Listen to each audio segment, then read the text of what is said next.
So,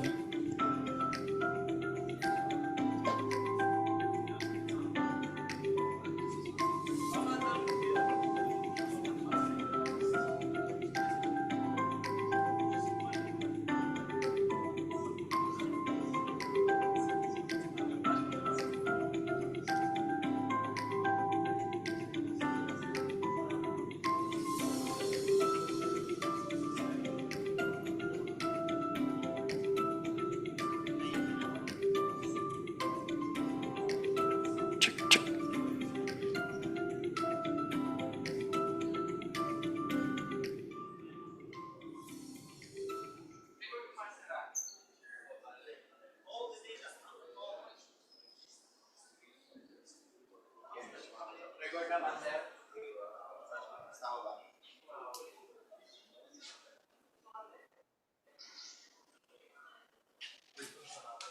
Okay, ready? Okay, ma'am. Ready? Okay. Ladies and gentlemen, good morning. The Public Financial Management Conference will begin shortly. In the meantime, we kindly request everyone to settle into your seats and ensure that mobile devices are in silent mode. If you have not registered yet, please proceed to the registration desk outside of the hall. Once again, we are delighted to have you with us today. Thank you, and we'll begin in a few minutes.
Good morning. We request everyone to take their seats as we will now begin.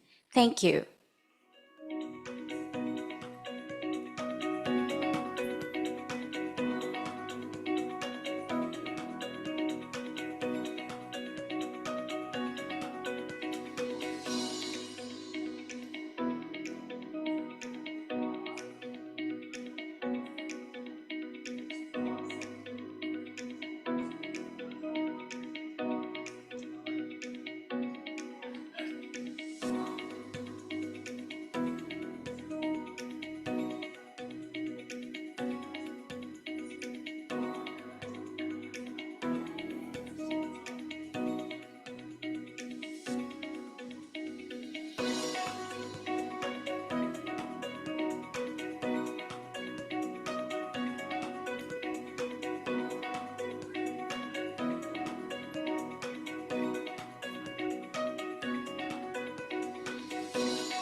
Your Excellencies, distinguished ministers and secretaries, the PEFA partners and secretariat, public financial management experts, ADB colleagues, PEFA flagship training participants, ladies and gentlemen, a pleasant morning to all of us.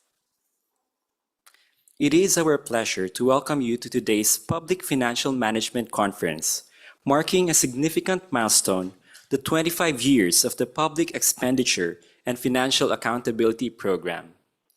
Today's event reflects on PEFA's achievements in enhancing transparency, accountability, and trust in the use of public funds, while reaffirming our shared commitment to advancing credible and inclusive reforms moving forward. At this point, it is our honor to invite ADB Vice President for Administration and Corporate Management, VP HKU, for her opening remarks.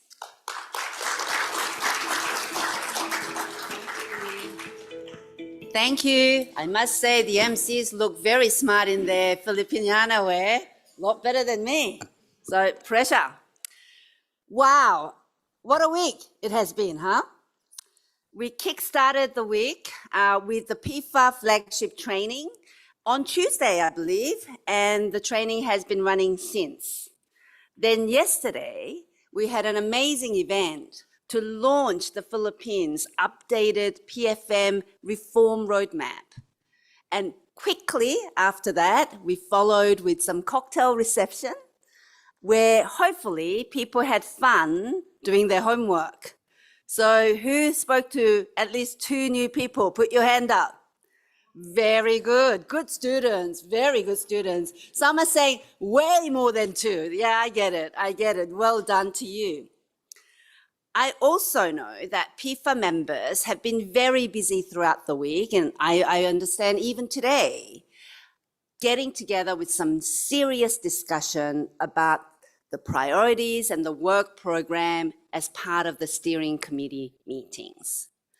So I think one could say that it's been a week of PFM festivities, don't you think? Yeah, but wait. Just as PEFA champions, experts and practitioners thought we could not squeeze in any more fun in a week, there is more. For starters, I'm dressed like this because straight after this, a small number of us will be going to the palace, also known as Malacanang, to present the updated roadmap to President Marcos. Now, this clearly tells you something about PFM, that it is such an important issue that it goes straight to the top political leader for his endorsement and, frankly, ownership. Right? How great is that? Great is that? And that's why I'm dressed like this in my Filipiniana. Now, but here comes the punchline for me for why I'm here, standing before you. Finally, to finish off what's been an amazing, fabulous week with a big bang, we hope, that it is my great privilege to be able to welcome you to 2026 Public Financial Management Conference to celebrate, formally celebrate, because I know we did a little bit of celebration last night, to formally celebrate PEFA's 25th anniversary. Today, we reflect on the 25-year journey of the PEFA program. What a grand journey it's been. Over 800 assessments in 150 countries across the world. Just think about that. Whoa, 150 countries. That's almost every country in the world, by the way, right? And 25 years of continuous engagement, collaboration, and global partnerships. That's what PEFA has been all about. Now, ADB's journey with PEFA is not as long, it's not quite 25 years, but I would say one that is substantive and one that started well before we became a partner. It started with ADB co-leading the Bangladesh PEFA in 2021. Building on this experience, we led the subnational PEFA. Subnational, this is a really important point, right? For Nepal. And then the PEFA for the Philippines, my good colleague from the Department of Finance is here, came next. The extra special thing about the PEFA for the Philippines is that it is the first one to include an assessment on child responsive systems. I really think there's going to be many that will be able to learn a great deal from this experience. And let's face it, if we're not there to protect our children, who are we trying to protect? And finally, earlier this year, we also completed the PEFA in Kazakhstan, and I met my dear colleague from Kazakhstan last night. She was one of many new faces that I got to talk to last night. These PEFA assessments help governments to work with their stakeholders to identify PFM gaps in the country and formulate actions to improve PFM systems. I would say PEFA assessments are a perfect tool for the political economy of reform world. We all know achieving reforms are tough, but when you've got a tool like this is when you can mobilize the stakeholders, mobilize the decision makers to actually drive real reform. I also think the success of these efforts makes it very clear that ADB brings deep regional expertise to the global PEFA platform. And I hope other partners wholeheartedly agree with that statement. And that we can really leverage our knowledge for better PFM in the region. So the natural next step for the ADB was, of course, to become a PEFA partner in November 2025. But I have to say now, especially after this week, I feel like ADB's been a partner forever, right? It's been a partner for a long, long time. PEFA is closely aligned with ADB's mission in delivering better services and improving lives. As ADB's developing member countries face increasing volatility, economic shocks, and public concern over corruption, robust, transparent, and accountable PFM systems are critical to ensuring resilience, building trust, and securing sustainable development in this region. However, this is not something that can be achieved by one person, or even one organization, or even one country for that matter.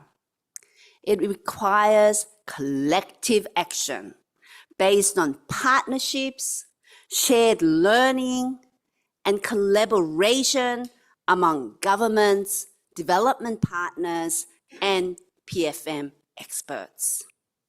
So I really hope this week, the PEFA week, has inspired and empowered each and every one of you to carry forward a renewed commitment and that momentum on this collective action that is very much required. ADB, for one, is absolutely committed to partnering with you on this journey to building stronger, more responsive PFM systems that deliver sustainable and inclusive growth for the people of Asia and the Pacific. So with that, thank you, and I wish you all the best with this conference as well.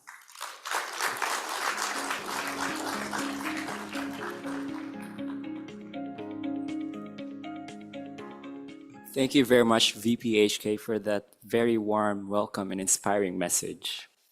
It is our pleasure to have another distinguished speaker, World Bank Global Director for Governance, Mr. Arturo Herrera, for his opening message.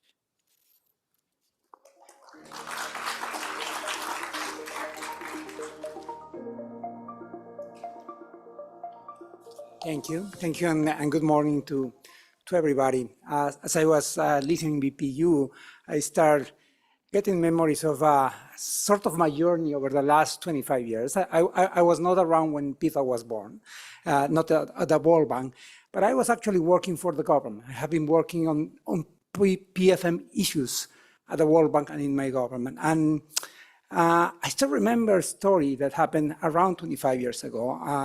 At the time I was working on Mexico City, I was the treasurer of Mexico City, and I had to discuss some budget issues with the mayor.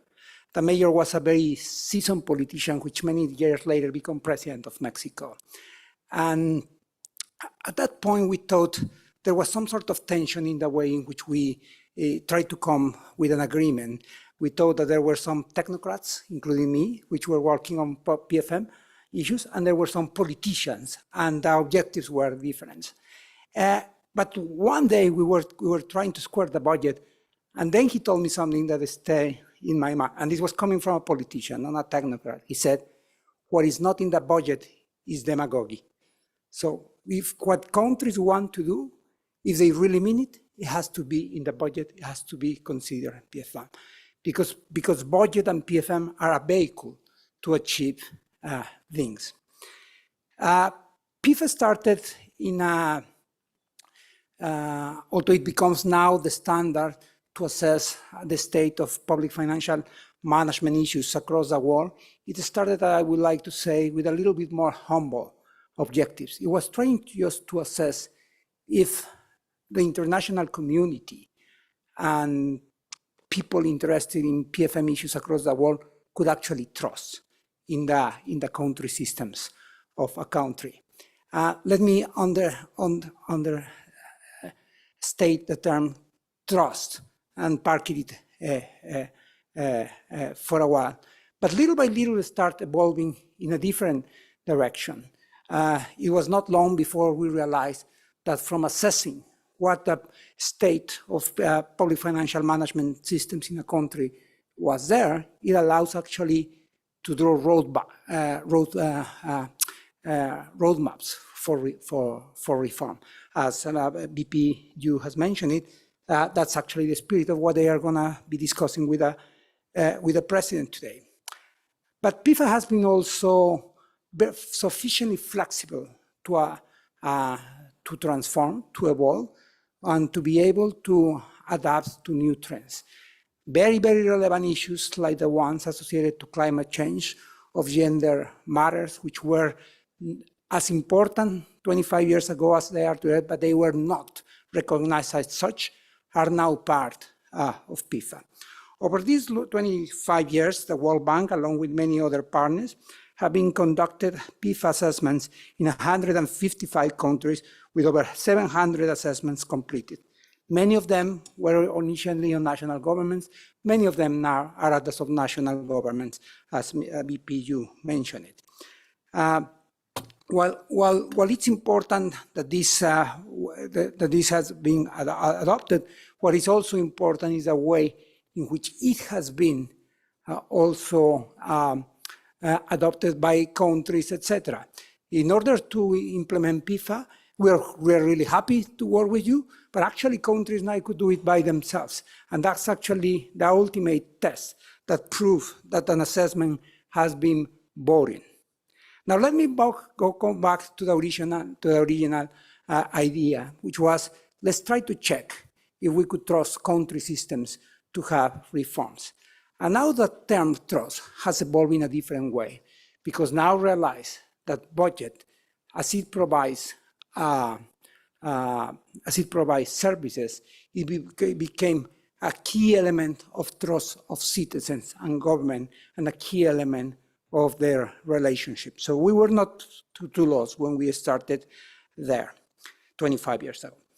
Let me finish it by making two separate comments. One, I'm going to finish it by picking up where BP started, making reference to the dress code for the ceremony. I come from a country which shares some similarities with the Philippines, Mexico. Both of us were Spanish colonies. We share a lot of terms. Our currency is actually called pesos. Mexico has 133 million people. Philippines has 115 million people, so very similar in many ways. Climate is slightly different. Mexico has a lot of coast, but also Mexico City is 2,200 meters over the sea level. The city I grew up is 2,400 meters over the sea level. So you actually have to cover yourself. So we don't have one dress code, but two dress codes in Mexico for official events like this one. If it's in Mexico City, you put a tie and a jacket.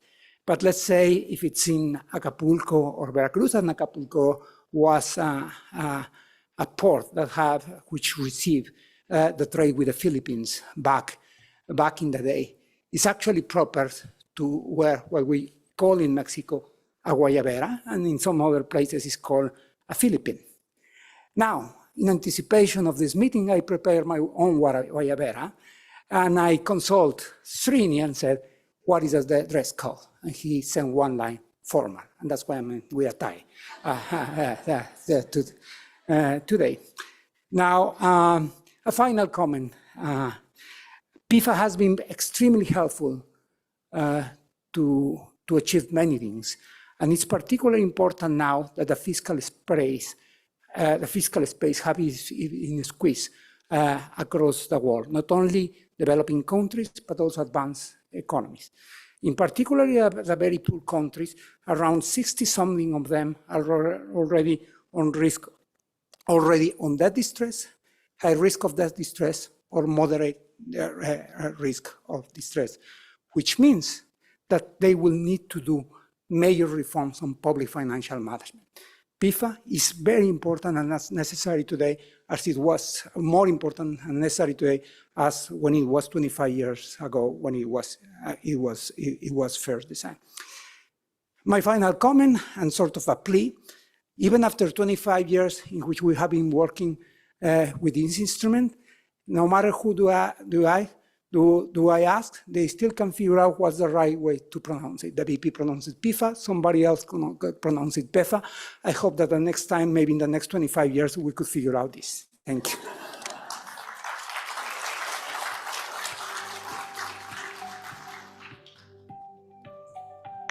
Thank you very much, Mr. Arturo Herrera, for that insightful message and for setting the tone for today's celebration. We now come to a significant highlight of today's event, PEFA history, 25 years in the making. For 25 years, the PEFA framework has played a pivotal role in strengthening PFM systems globally.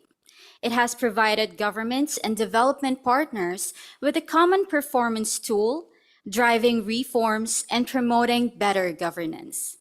To guide us through this milestone, it is my pleasure to invite Mr. Srinivas Gurasada, head of the PEFA Secretariat.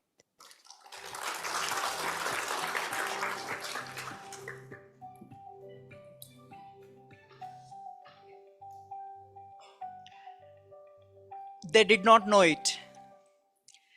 They simply did not know it when way back a small innocuous meeting in Africa, where the finance secretary was meeting with several development partners.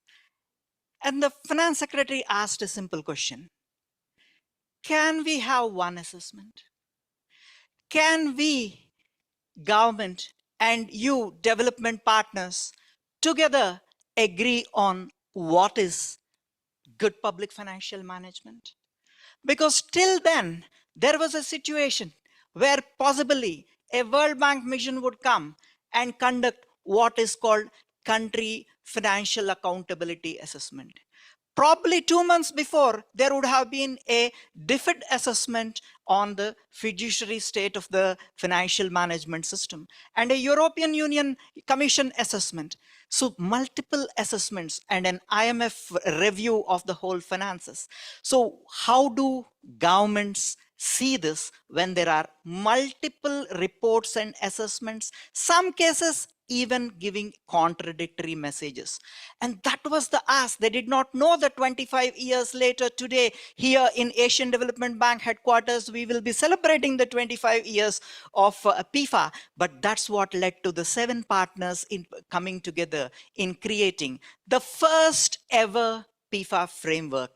It took few years to put together this first framework. And when this came up, the framework, it was an instant hit. It started with 2 assessments, Afghanistan and Zambia. But they did not probably know it is A to Z or A to Z. All other countries over time are going to have PEFA assessments. And that's what it worked out. Within no time, 1 year, there were 33 assessments. It was very fast. The acceleration was extremely fast. But then, who are doing these assessments? Assessments are led by development partners, donors. The whole tool is seen as a mechanism where individual development partners sacrificed, dropped their own institutional tools for fiduciary risk assessment and for financial management assessment and converged behind PEFA. And they were doing the assessments. That's where the point where a new framework came out. With the initial experiences, the 2011 version of the framework came out. That also triggered a question. Is it right? Is this the model which is going to be the model for future? And something very important happened at that point of time. Busan Conference 2011 on development effectiveness. It changed the rules of game for development community.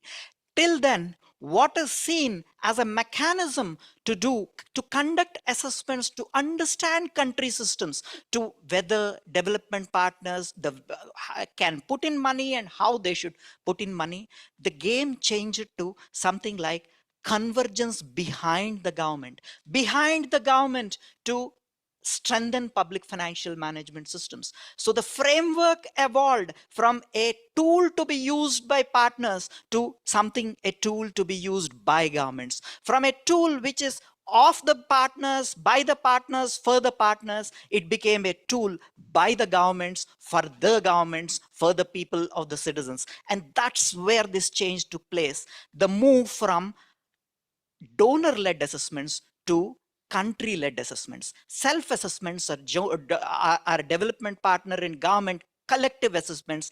And this is the model which is still continuing. More and more, the primacy is always now with the governments. Then came another situation. There was this country which was nicely doing PEFA assessments, had strong appetite for public financial management reforms, and it was doing good reforms. And on a particular day, the president of the country decided that the election is coming, and it's a very complex election, and ordered their teams to have fictitious transactions to steal money from the IFMIS system and fund election campaign. Money was stolen from the IFMIS system to probably into the election system, and it was a catastrophe. Then the questions came up. Of course, it's a different matter that the president lost the election and eventually even faced the consequences. But more importantly, the question came up. If there are PEFA assessments, if there are PFM reforms, did all this not get flagged? It was. When it was examined, the PEFA assessment reports clearly flagged issues. But then something else was also discovered. The PEFA assessment reports had mistakes, errors, gross overstatements of scores, because till then PEFA assessments were happening all over the world, separate teams, separate processes, separate ways against a common framework, and there is hardly any mechanism to ensure consistency. While it is objective and evidence based, the report consistency was not assured, and that's where 2014 PEFA check came into place. Today, we can very proudly, on the 25th year of PEFA, say that all the PEFA assessments, almost all would get a PEFA check, and PEFA check leads to a credibility and assurance that the assessment report is compliant with the framework, a major landmark.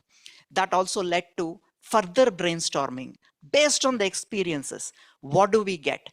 2 years it took for the landmark current framework to evolve. Every stakeholder in the world, governments, development partners, everyone came together to understand what they want to define as common good practice on public financial management. And what we have is the current framework, what some people also call as 2016 framework, or the flagship framework, or the main framework. There was no looking back after this. It was fast. Countries were doing self-assessments and joint assessments. PFM systems were being monitored using the framework. Additional tools came up. You have the gender PEFA framework coming up, a subnational guidance to enable subnational governments use the national framework was introduced, and things were developing very fast ever since, till the climate PEFA assessment came up, and what we now after climate PEFA called the PEFA plus plus. A plus would mean PEFA plus either gender or climate. A plus would mean PEFA, gender and climate included to national PEFA. And now in a 25th year, we are more now talking of plus, collectively doing several assessments at one go. 902, that's what last night my colleague from Washington, DC updated the number and said, it is a live number, it changes every day. And today we have 902 assessments. When we are celebrating 25 years, we are celebrating 902 assessments, all the teams, all the experts, all the PFM gurus working on that. 40,000 plus PFM experts trained, associated in the process over the 25 years of journey. And in 156 countries, this transformative impact has taken place and is covering 90 plus freelance consultants working world over to conduct PFM assessments, and some of them are also in this room. And all the PEFA secretariat members, way back from 0 members when the PEFA initiative started, 1 member for several years is the staffing for PEFA secretariat, and now we have for all the PEFA secretariat colleagues who worked on that. And the PEFA partners. So the 9 PEFA partners of the PEFA partnership, the steering committee meetings which take place every 6 months to guide the program, to make sure that it is relevant and take us forward. When we celebrate 25 years of PEFA, we are celebrating all these friends. That's PEFA at 25. And this is a short booklet we will soon be receiving on the history of PEFA, some highlights of the history of PEFA. Thank you, everyone.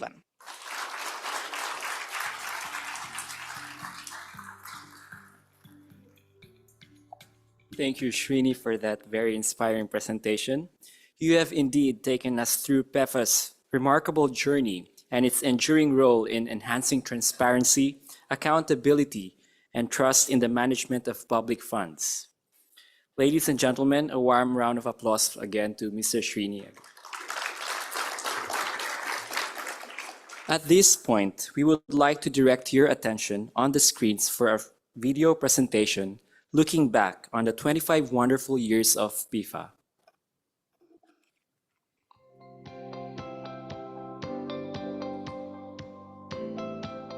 How do governments ensure that children are learning in classrooms, patients receive quality care, and farmers can reach markets on reliable roads?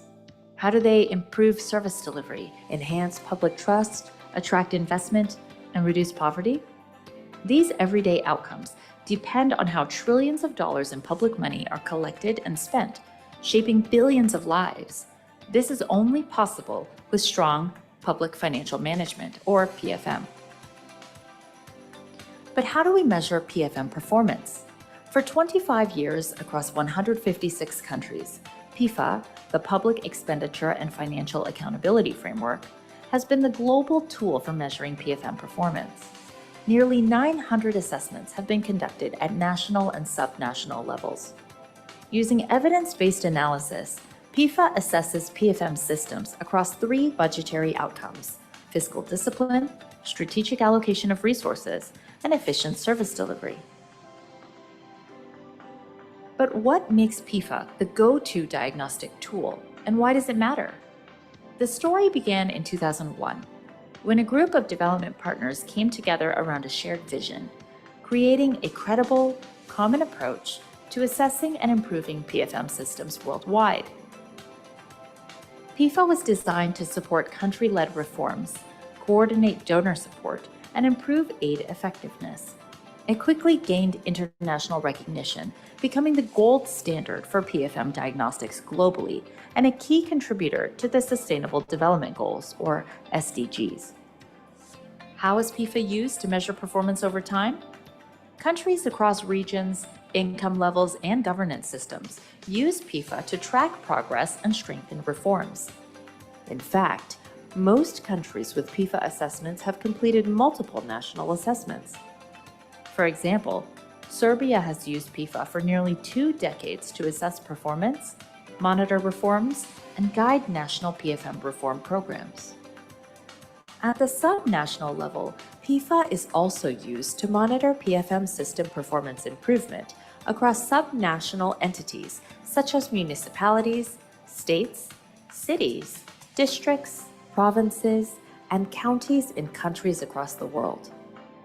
Want to learn how PFM performance is assessed? Take PEFA's free self-paced online course, available in English, French, and Spanish, through the World Bank Open Learning Campus and edX platforms, and receive an official PEFA certificate. PEFA continues to evolve to address new challenges, emerging best practices, and the changing role of PFM. Today, PEFA includes innovative tools focused on gender and climate. PEFA Gender assesses how countries' PFM systems respond to the differing needs of women and men.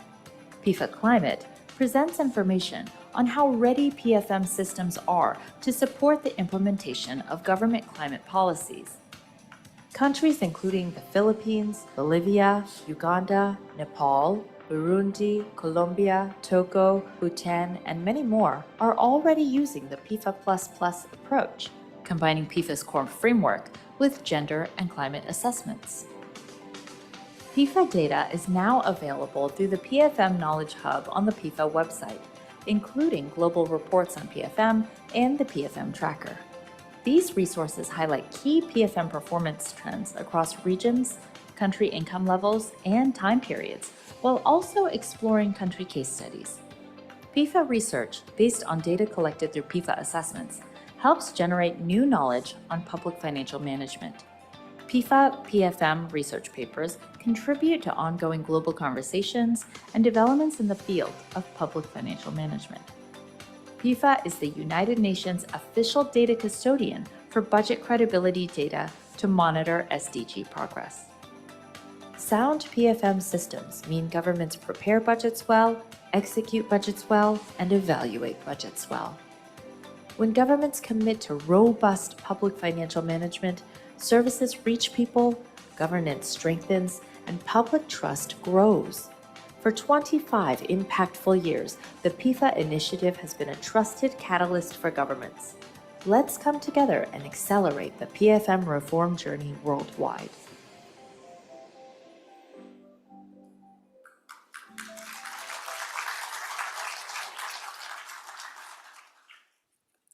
As we reflect on PEFA's global impact, it is equally important to understand how PFM is evolving across regions. Leading us into our next discussion, it is our pleasure to invite the Director General of the Sector's Department 3, Christine Engstrom, to share her perspectives on PFM priorities for Asia and the Pacific.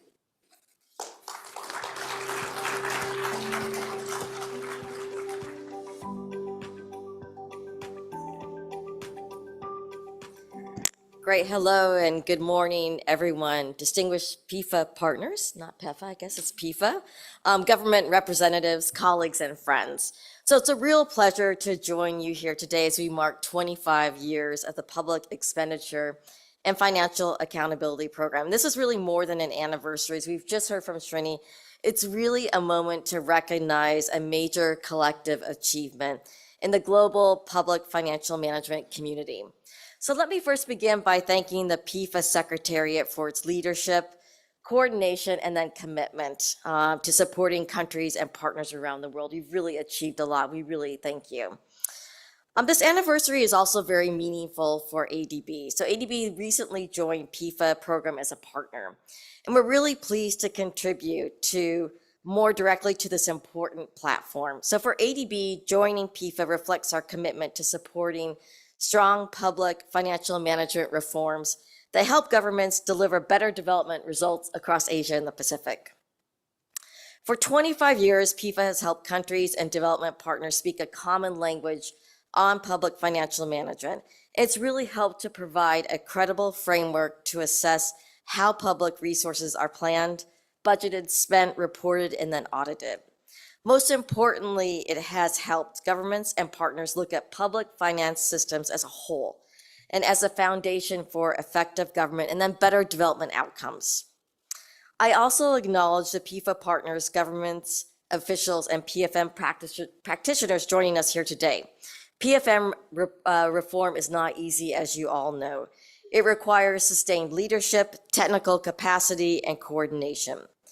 The progress achieved across the region really reflects the dedication of many people working across the public financial system. As we celebrate PEFA's achievements, we should also be looking ahead. And I know that you're all actively planning the different types of activities that we'll be doing in the regions. The next generation of PFM reform really will be even more important because of the development challenges really impacting us here in Asia and the Pacific, and they are really becoming more complex. Governments across the region are managing fiscal pressures, debt vulnerability, very severe climate shocks, infrastructure gaps, demographic change, and then rising expectations for better public services. These pressures affect daily lives. They're about whether children can attend safe schools, whether hospitals can continue operating during disasters, and whether infrastructure can really support growth, and whether vulnerable households are protected during crises. And this is why public financial management matters. Strong budgets are not an accounting exercise. They are a development promise. PFM is about converting public resources into development results. It's about turning budgets into better services, public investment into resilient infrastructure, climate finance into real adaptation, and public spending into public trust. For ADB, PFM is therefore not a narrow fiduciary issue. It's really central to our country dialogue. Policy-based lending, investment operations, and then support for climate action, debt sustainability, governance, institutional reform, and inclusive development. And today I'd like to highlight 5 priorities for the next generation of PFM reform in Asia and the Pacific. First, fiscal resilience to protect development gains. Recent years have shown that shocks are no longer exceptional. They are frequent, they are overlapping, and they are increasingly fiscal in nature. A pandemic, as we've seen, can quickly become a budget crisis. A climate disaster can become a debt sustainability challenge. Food and energy price shocks can place immediate pressure on subsidies, social protection, and then social services, as well as public services. For ministries of finance, fiscal resilience really must become a core function of government. This means then understanding risk before they become crises, managing debt prudently, preparing for contingent liabilities, and protecting essential spending when shocks occur. So resilience, of course, is really built before the shock and not after us. Second, better public investment to deliver services and infrastructure. Asia and the Pacific needs major investment in infrastructure, as you've seen. Climate resilience is very important for us, energy transition, connectivity, cities, and then human capital.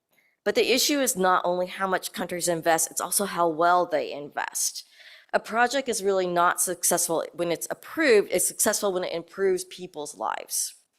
Strong public investment management helps governments choose the right projects, prepare them well, and then implement them efficiently, and then sustain their benefits over time. Third, climate responsive PFM to turn climate finance into real results. Climate change is now a fiscal and development challenge. It affects revenues, expenditures, public assets, debt sustainability, food security, livelihoods, and long-term growth. At ADB, we're scaling up our support for climate action across the region, climate action and including resilience.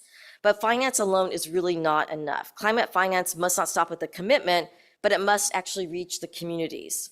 So governments need to integrate climate priorities into planning, budgeting, investment decisions, procurement, reporting, and accountability.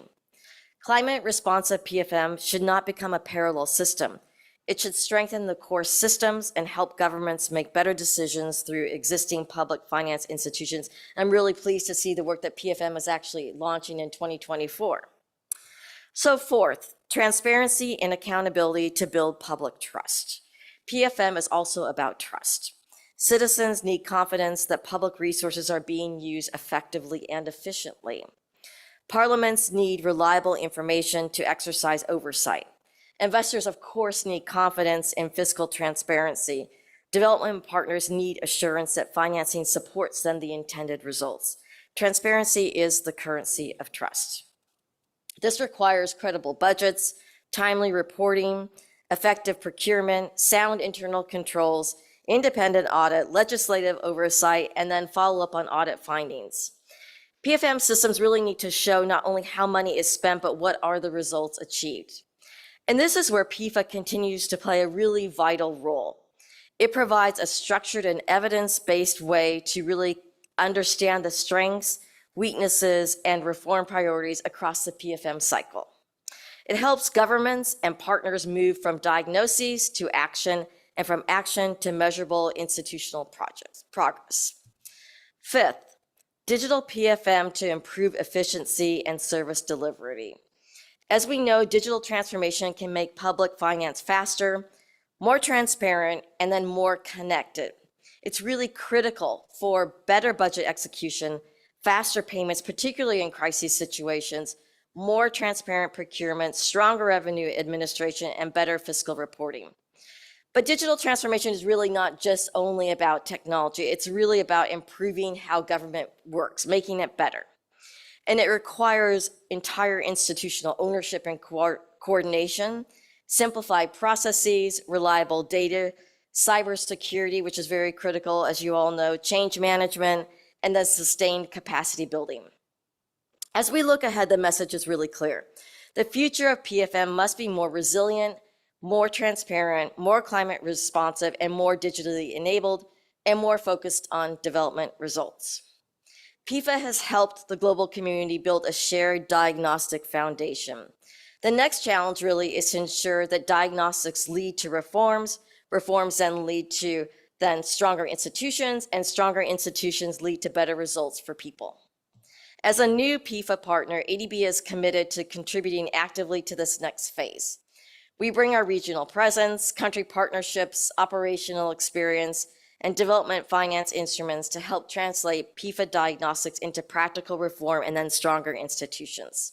So let me just close with 3 messages. First, PEFA has made a lasting contribution by giving countries and partners a common framework to assess and strengthen public financial management. Second, PFM is really central to the future development agenda in Asia and the Pacific, from fiscal resilience and climate action to infrastructure, service delivery, transparency, and public trust. Third, as a new PEFA partner, ADB is committed to working with the PEFA Secretariat, PEFA partners, and then our developing member countries to turn diagnostics into reforms, reforms into stronger institutions, and then stronger institutions into better lives for people. Stronger systems, better choices, better services, and then better lives.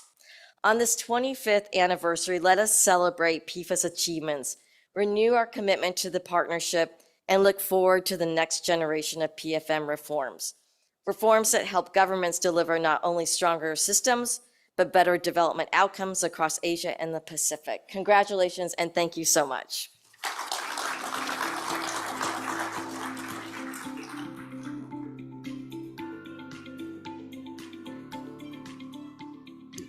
Thank you very much, DG Christine, for your valuable insights.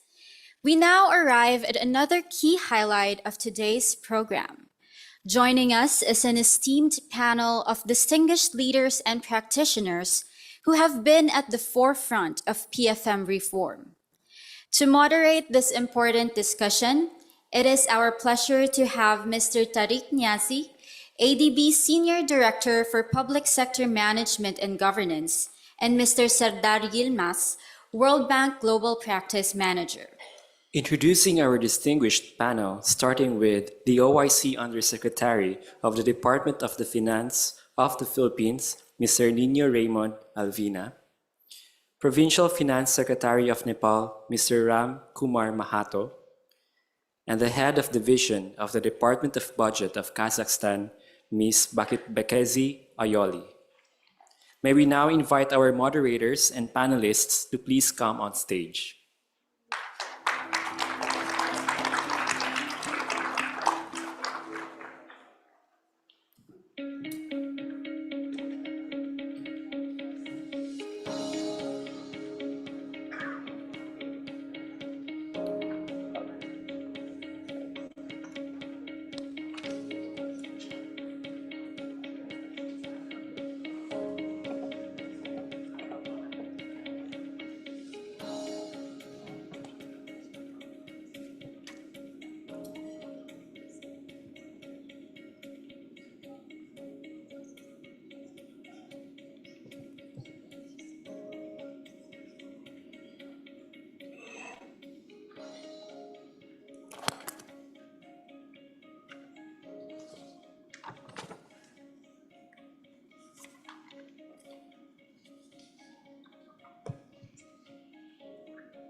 Good morning to everyone.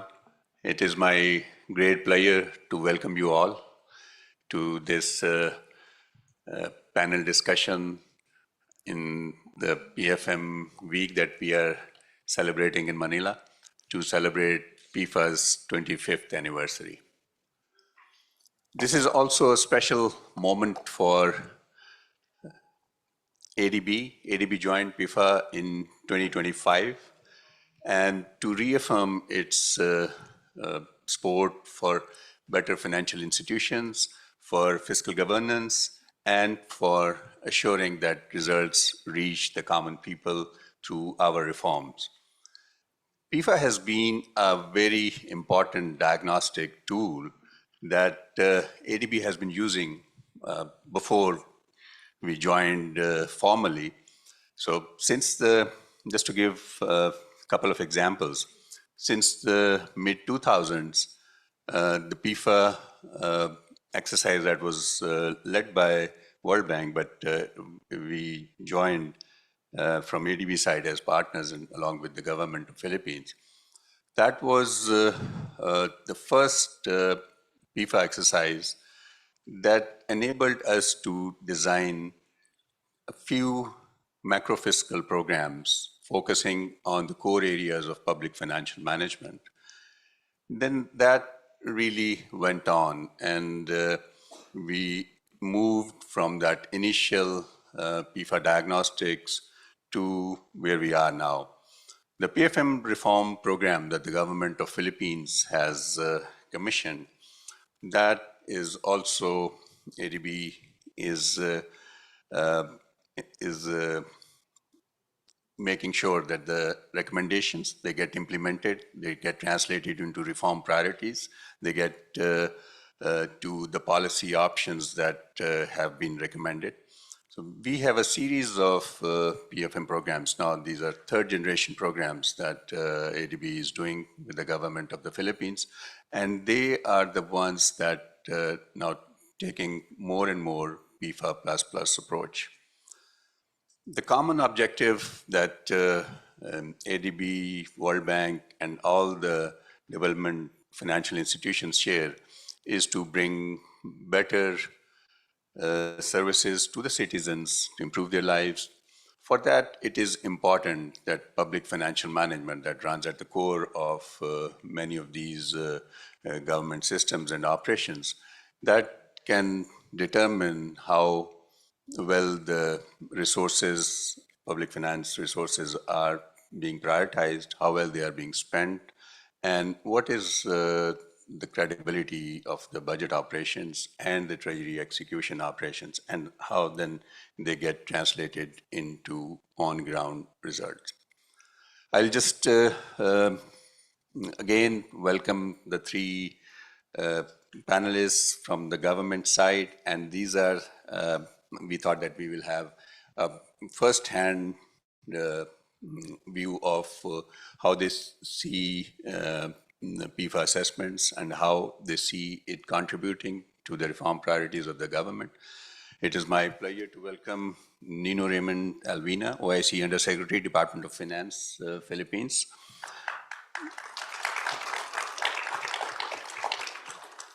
Ram Kumar Mohato, Provincial Finance Secretary, Nepal. Ms. Bakhtabez Ayuli, Head of Division, Department of Budget, Kazakhstan. It is also my pleasure to welcome the co-moderator of this session, Mr. Sardar Yilmaz, who is the Global Practice Manager from the World Bank. Sardar, if you have any opening remarks. Thank you. Great, thank you. Thank you, Tarek, and thank you all of you, and good morning to everyone. It's a great pleasure for the World Bank to join ADB, as well as country representatives and all of the PEFA partners for this important anniversary session. The World Bank and Asian Development Bank share a common development mission. We both support countries in strengthening their institutions. We both help countries in their efforts to reduce poverty, and we also help countries to build resilient institutions. And all of these, we hope they will help to improve development outcomes. Strong public financial management systems are critical to that mission. Linking policy priorities with public resources is important to achieve results on the ground. Over the past 25 years, PEFA has provided a common, credible, and evidence-based framework to assess PFM performance. However, its real value lies not in the assessment itself, but in how the findings are used, meaning how to guide the reforms and strengthen public financial management institutions to improve transparency and to support better service delivery. Today, we will focus on that journey in 3 countries. They will tell us their stories from assessment to action and from PFM performance to development outcomes.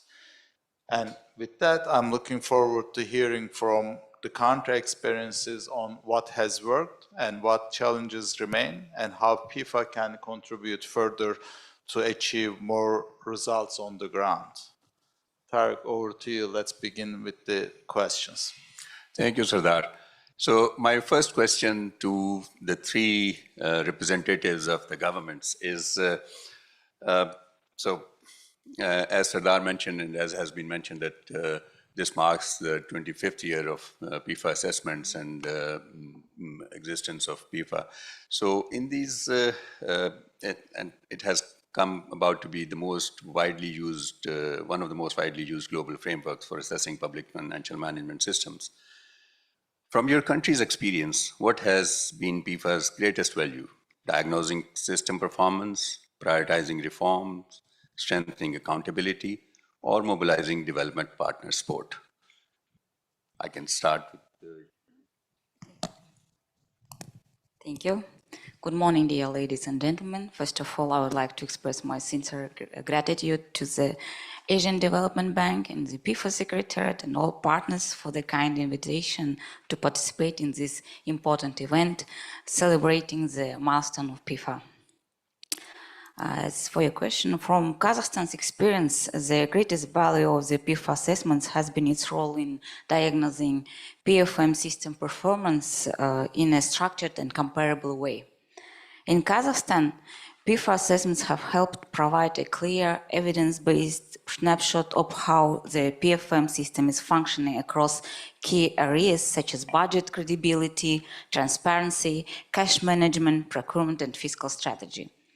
This kind of standardized diagnostic is particularly valuable because it allows policymakers to see not only individual weaknesses, but also how different parts of the system interact and where bottlenecks actually originate.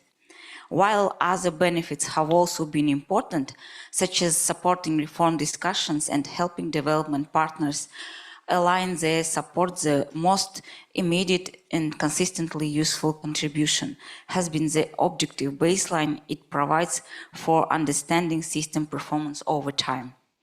In practice, this has helped government institutions and stakeholders move from general perceptions of what is not working to a more precise, measurable understanding of where improvements are needed and where the reforms are producing results. So. Thank you very much. And yeah, the evidence-based, that is the biggest take from Kazakhstan. Can we move on to Nepal, Mr. Mohta? Thank you very much. Nepal is practicing a federal system of governance, and it has not even been 1 decade of practicing federalism. And among 7 provinces in Nepal, 2 provinces have completed a sub-national PEFA assessment, and 1 is Madhya province.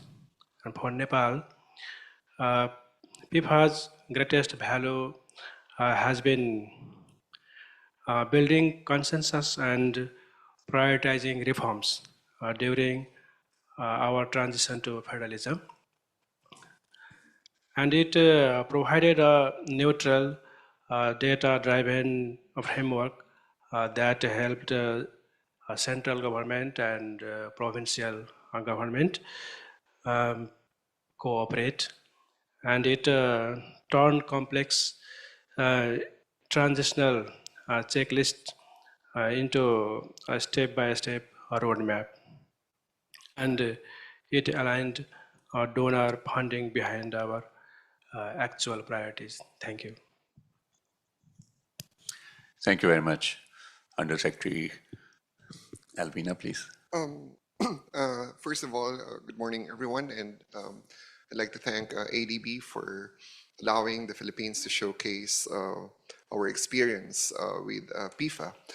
To answer Tarik's question, I have a hard time selecting only one because the greatest value of PEFA is the convergence of everything that you have mentioned, setting the diagnostic, providing the conversation, leading to reform actions, monitoring, and creating greater awareness across stakeholders. But I think what is very evident is in the case of the Philippines, when we did 3 PEFA assessments in 2010, 2016, and 2024-25, we have this common evidence and common basis rather for checking whether we are improving from the last assessment to where we are now, and that having the ability to expand. I think that is the value that we see in PEFA as the terrain changes, as the development priorities increase, we are able to expand and build on other frameworks along with the basic framework of PEFA. So beyond looking at the results of PEFA as a yardstick or scorecard view, we look at it as a shared diagnosis across different institutions, benchmarking on global standards, best practices, and verifiable indicators. It helped us move from knowing or understanding impressions or anecdotes to evidence and call to action. I think I should also add that PEFA helps strengthen the reform consensus. As mentioned yesterday, it's very timely that as we have set the Philippine government through the leadership of our president, set the PFM roadmap, PEFA came in at a very auspicious time and very strategic input as we did our midterm review of our assessment of our roadmap. So in other words, the technical activities that we have gone through the PEFA exercise was converted into meaningful conversations, shared agreements, call to action, and ensuring that the things that we are doing across the, using the lens of PFM will ultimately translate into impact for the Filipino people. So I think that in a nutshell is a combination of all the values that PIFA have given to our government. Thank you. Thank you, Undersecretary Alvina. So just to stay with you and just to give you an opportunity to talk about more, you've found the first question a little bit constraining. So it's about the PIFA plus that Philippines is one of those countries that has embarked on PIFA plus exercise. So, and that has helped in putting forward this public financial management roadmap. From a government leadership perspective, what are the most important reform priorities emerging from the PIFA exercise to ensure that public resources are used more transparently, efficiently, and effectively for citizens? Thank you. Yeah, so I've mentioned about the PIFA and the results of our midterm review. And I think what is emerging as priorities is how we will translate the results of the PIFA++ assessments, feed it into the PFM roadmap, and recalibrate our strategies so that we can attain our goals under the Philippine Development Plan, under the PFM roadmap by 2028, and making this measurable and felt. In the last assessment, we've seen that 20 of the 31 indicators, the Philippines is faring above average, above the basic level of performance, and that is one thing that is driving us to improve better, especially in areas where we deem we should further improve. Maybe I'd focus on at least 3 areas and how we will do it. First would be on fiscal discipline. From our perspective, we want to see greater connectivity on the information and how we respond to this information, on the revenue that we collect, on the budgets that we prepare and implement, on the assets that we manage, on the debt financing strategies, the risks aligned with it, and the promises that we want to deliver to the Filipino people. So we want to calibrate them and feed them into the existing planning and budgeting frameworks of our government in the MPFF, in the PDP, and even at the subnational level. The second point is building stronger linkages between planning, budgeting, implementation, and results. I think I mentioned this yesterday, that we should also look at the strong nexus between local or the subnational and the national priorities, because people feel services first at the ground level.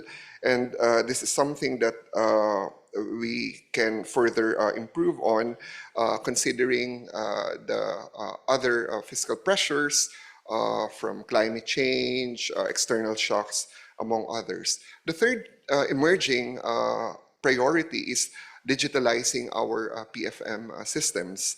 The systems that we have, like the IFMIS, the BTMS, that the Department of Budget and Management is scaling for adoption of government agencies, will be certainly transformational. But I agree with the findings of the World Bank that this IFMIS systems should not just be treated as a matter of automation or procurement, but really as an institutional reform priority of any government.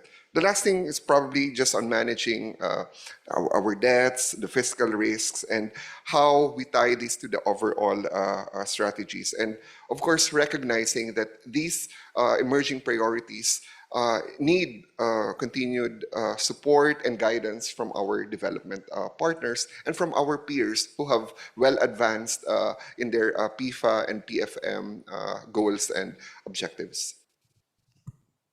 Thank you very much. I'll pass on to Sardar. Thank you. Now we move from Philippines to Kazakhstan, and I'm going to ask a difficult question to Ayavul Bakıtbek kızı.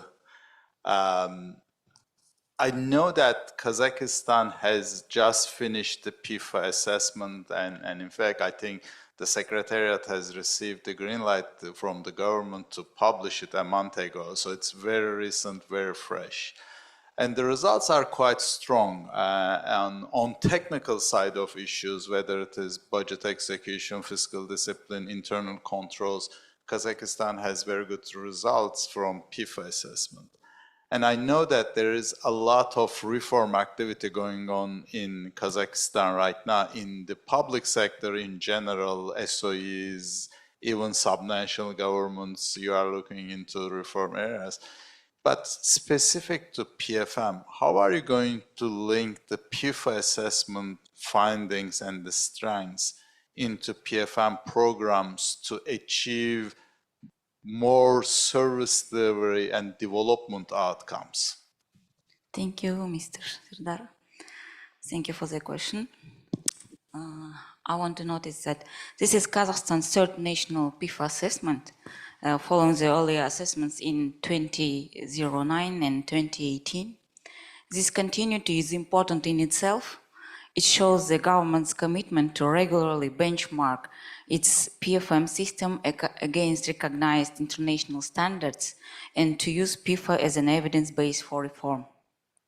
Kazakhstan has a relatively well-established PFM architecture, where the Ministry of Finance plays a central role in budget preparation, execution, treasury operations, accounting, reporting, public procurement policy, and internal public audit, while the Ministry of National Economy has an important role in macroeconomic and fiscal forecasting, strategic planning, budget policy, intergovernmental fiscal relations, and public investmental appraisal. At the same time, improving spending quality and accountability is not the task of the ministry alone.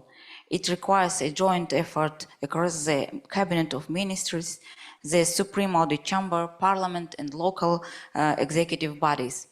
The positive PEFA shows that Kazakhstan has strong foundations in budget execution, fiscal discipline, revenue administration, and internal controls. The next step is to use these systems more actively to support better spending choices, stronger links between strategic priorities and budget allocations, and clearer evidence on what public programs deliver. Ministry of Finance has prepared an internal action plan, like a roadmap, to address PEFA findings, including measures to improve revenue forecasting, strengthen the use of economic clarification during budget process preparation, enhance the completeness of budget documentation, address issues related to operations outside central government financial reports, improve public investment management, and further strengthen debt management, accounting, reporting, audit follow-up, and procurement practices. These are practical examples of how PEFA findings can be translated into government action. On accountability, Kazakhstan already has important channels to build on, including publication of citizen budgets, public access to budget information through government portals, open data, public procurement platforms, published audit and budget execution materials, and the gradual implementation of participatory budgeting at the local level. The reform challenge now is to bring these elements together so that accountability is not limited to compliance with rules, but also helps citizens and decision makers understand whether public money is improving service infrastructure and outcomes. Thank you. Great, thank you. Let's move to Nepal and discuss subnational. A little bit background on Nepal. Nepal had a constitutional change in 2015, moved from a very centralized structure to a federal structure, and established 3 levels of government. And Mr. Mahato right now is coming from a provincial level, and the provinces did not exist in the previous times. They were introduced with the new constitution, and they were considered at the time one of the weakest part of the system. And in fact, for a long time, I think the provinces didn't even have names. They were called province 1, 2, 3, 7, all the way 7. Now they have names, and Mr. Mahato comes from Madhya province, and he's going to tell us the gaps identified by subnational PEFA, which did not feature into the national PEFA, and tell us how you use the PEFA assessments in your province to strengthen PFM systems. Thank you for the next question. While national data looked good on paper, our subnational PEFA assessment in Madhya province exposed some critical gaps, and among the major gaps, the digital illusion. That is, central government has sophisticated software, and they were implemented in provinces and local level too. And these important softwares was useless because local staff lacked proper training. And other gaps is late budget, and local government and provincial government were forced to plan budget before the central government gave them spending caps. Likewise, other gaps was hidden risk, like off-budget entities made up of 10% of spending, creating massive blind spots. Likewise, poor planning, infrastructure projects lacked proper economic studies and public insights. And we found a lack of implementation of political and administrative commitment. Then we found a lack of institutional memory. So these were the major gaps we found in subnational PEFA assessment. Thank you. Thank you. Thank you. Thank you very much. OIC, Alvina, my second question to you is, again, staying on the PEFA++, and drawing on the Philippines' experience with gender-responsive budgeting and the broader PEFA work on gender, climate, and disaster-responsive PFM.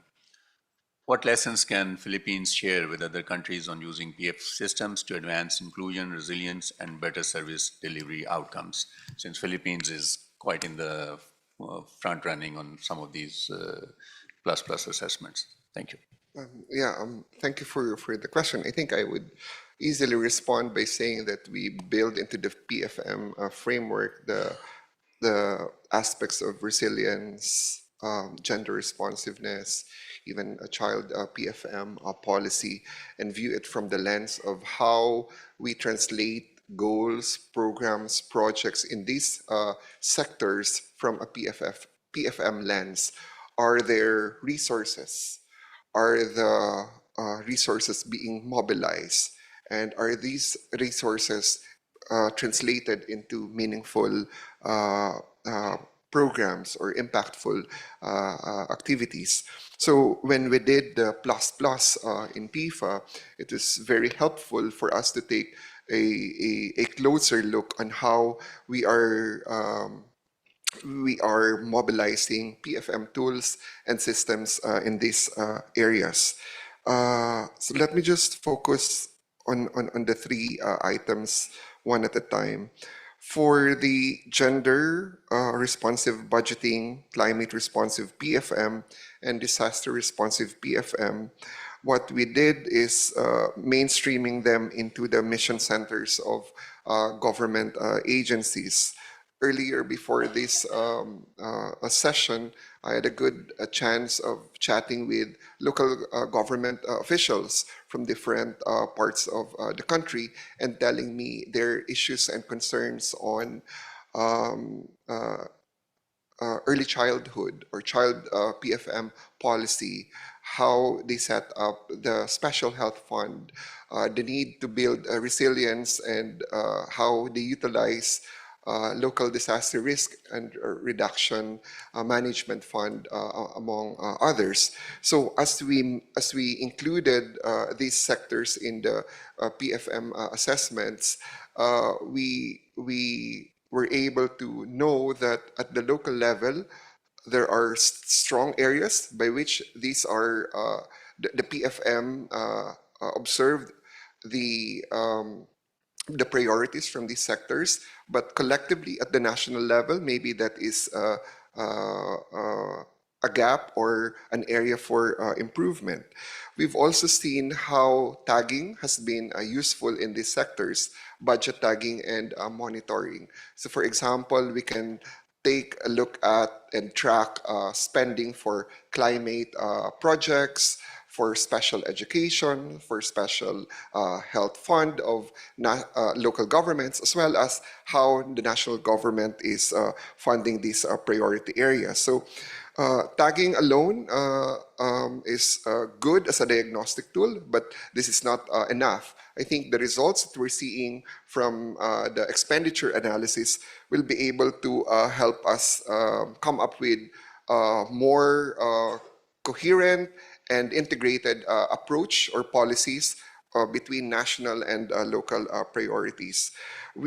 From our experience, these surface a lot of, I think I should say, greater transparency and accountability on how we are funding gender, disaster, climate, and child PFM priorities, and whether the resources that we are mobilizing are actually being felt and reaching ground level communities.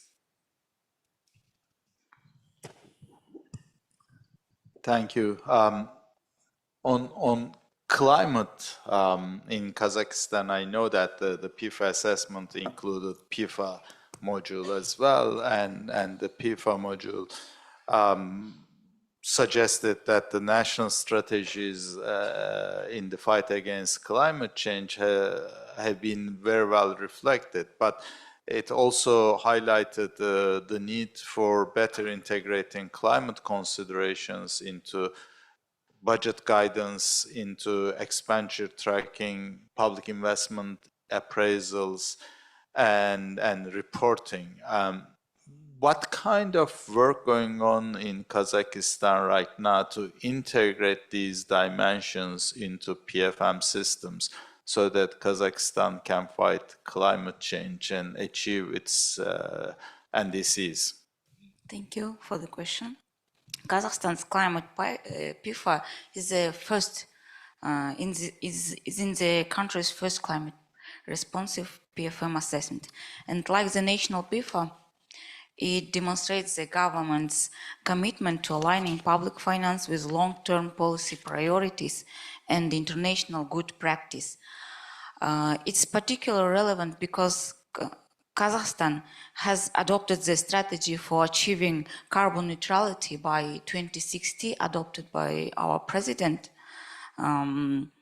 approved, and has also elevated the climate and environmental agendas through regional dialogue, including the Regional Ecological Summit held in Astana in partnership with the United Nations. The summit seems climate transition, adaptation and resilience, sustainable infrastructure, food security, natural resource management, green finance, air pollution, waste management, and a just and inclusive transition show that climate action is not only an environmental issue, but also a fiscal investment, sectoral and regional development issue. Institutionally, climate policy in Kazakhstan involves several agencies.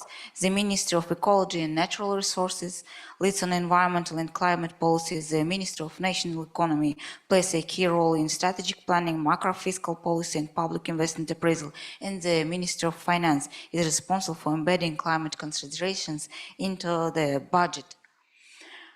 Reporting, treasury, and accountability systems, while sector ministers and local governments implement many of the climate-related programs and investments. For this reason, climate-responsive PFM should not be developed as a parallel process or and in a silo. The priority should be to integrate climate considerations into the regular budget process cycle through budget circulars, program budgeting, public investment appraisal, fiscal risk analysis, expenditure tracking, procurement and reporting. Practical Kazakhstan's climate PEFA shows that we are on the right track. Approach would be to agree on a simple methodology for identifying climate-related expenditures, pilot climate tagging in selected sectors, reflect climate risks and mitigation or adaptation benefits in major investment proposals, and gradually include climate-related performance information in budget reports. This will require strong interagency coordination, particularly among the major ministries, and local governments. The objective should be to make climate considerations a routine part of budget and investment decisions so that Kazakhstan can track not only climate commitments, but also whether public spending supports resilience, low carbon growth, and better long-term value for citizens. Great, thank you. Mr. Mahato, as I mentioned, in 2015, Nepal has moved to a federal system, and it's very important for Nepal to make the federal system work. And part of the federalism is the fiscal federalism, as you know. And my question to you is, in Nepal's experience, how can the both national and subnational PEFA assessments can help to improve not only the PFM systems themselves, but also the functioning of the federal system, especially the accountability across different levels of government?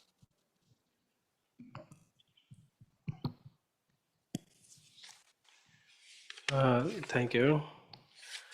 And from our experience, it can be reframing the narrative from inputs to human outcomes.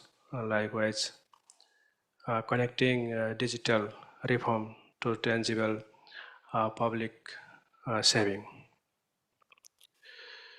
It can be positioning subnational PFM as the anchor of democracy, legitimacy, and then shifting from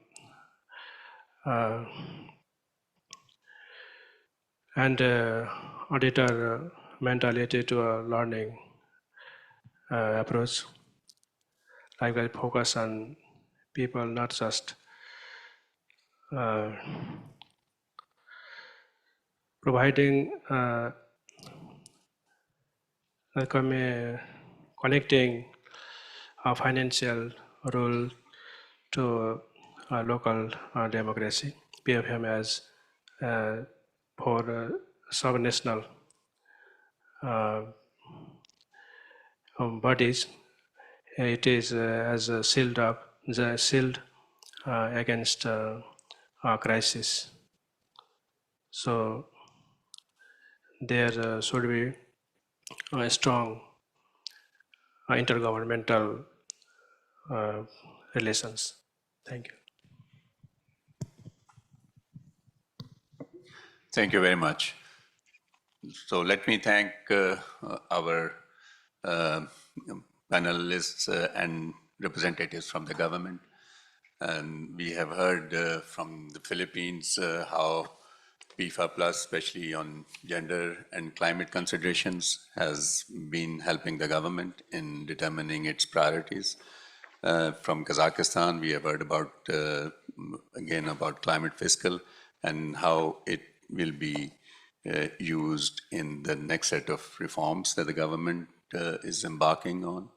And the interesting Nepal has recently moved to federal system and how the federal assessments and the subnational assessments are paving way for further reforms.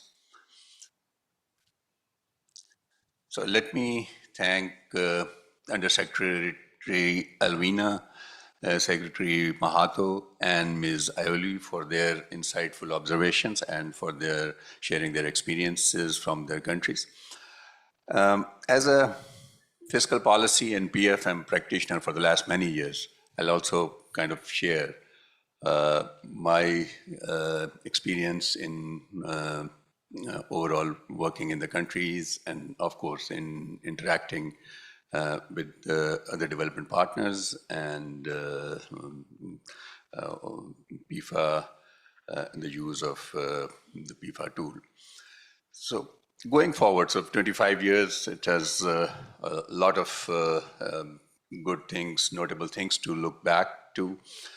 Going forward, some of things that we would we have observed and we would suggest is PEFA not to lose its core focus on diagnostics. That diagnostics is, as I mentioned earlier, it's important to feed into the design of the program, the structural reform programs that we do. And for that matter, this broad diagnostics and analytics, that gives us a very solid footing.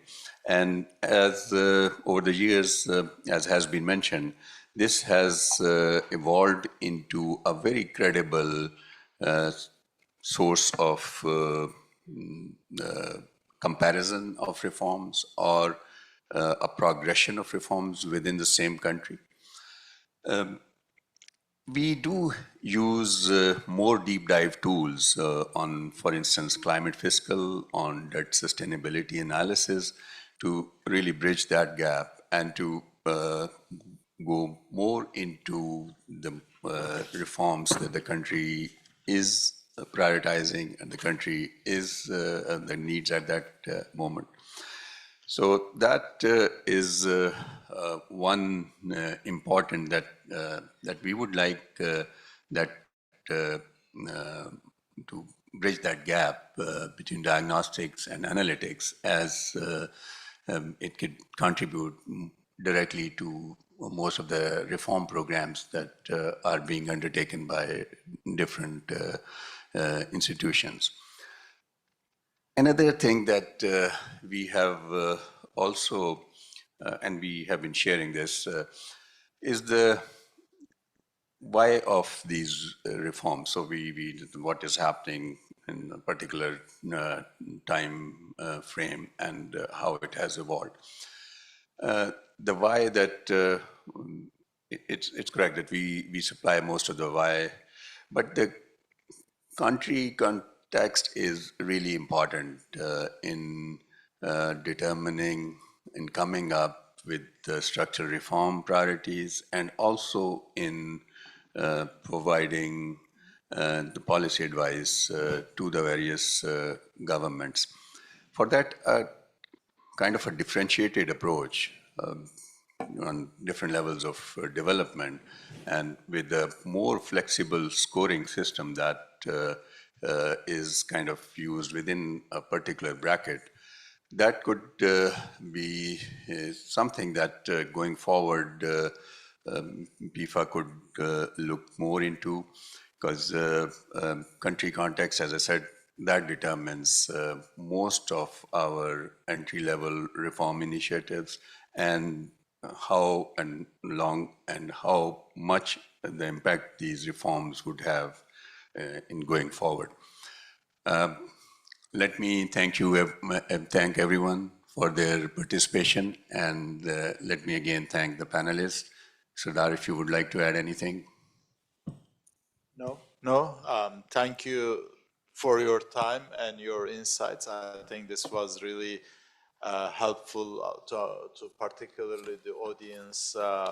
They are assuming they are going to go through an assessment process themselves. So this is quite important. And it's also important to build the PFM community so that we learn from each other's experience and lessons learned, and so that we don't make the same mistakes. We keep continuing. And with that, I'm assuming we are going to invite our PEFA partners for keynote messages. We have PEFA Secretariat partners. We are going to start with European Union, or is it? I'm looking at the list here. You are first, Eric. Who's going to make that? Our appreciation to our moderators and panelists. As we continue our celebration of PEFA's 25th anniversary, we would love to hear from our valued PEFA partners. Without further ado, it's my pleasure to invite Mr. Eric Desconmacher from the European Commission.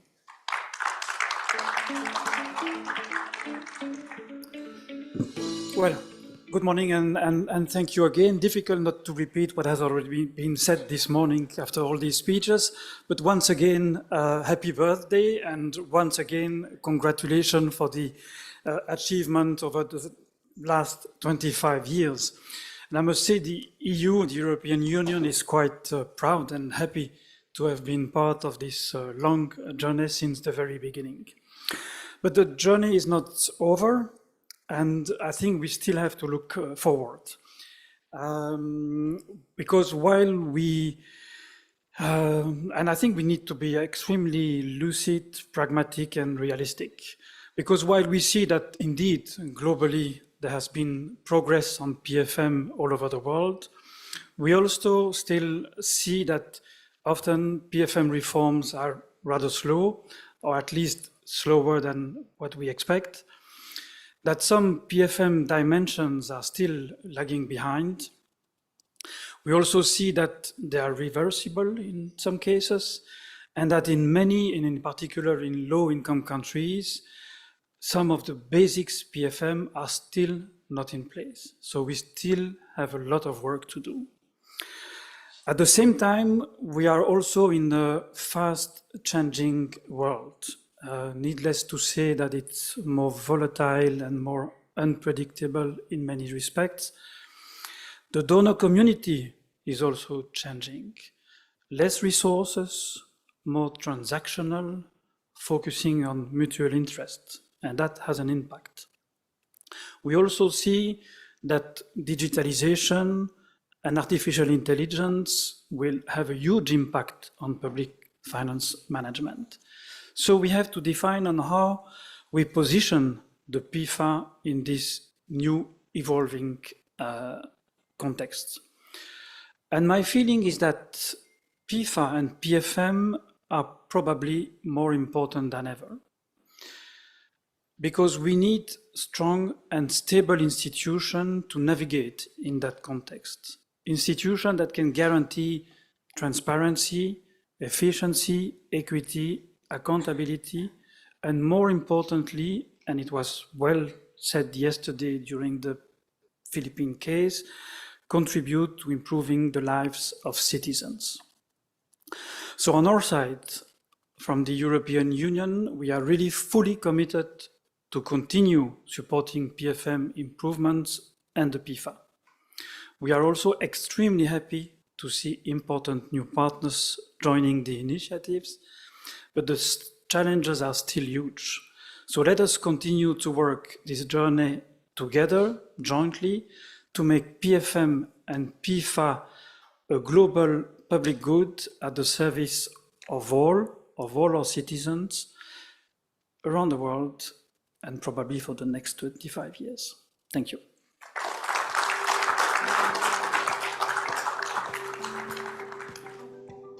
Thank you, Mr. Desconmacher. Next, we invite Mr. Sailendra Patnaik from the International Monetary Fund.